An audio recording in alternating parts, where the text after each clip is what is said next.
咖啡馆的蒙太朗栗子舒芙蕾。我记得我第一次吃新奶是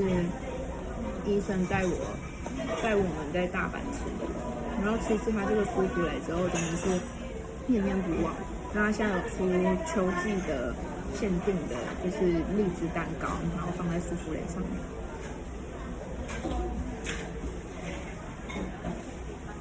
本来这个时间点我应该是要去开卡丁车，但是呢，我的驾照日译本，申请了之后没有下来，所以说我就没有办法开，但是也没关系，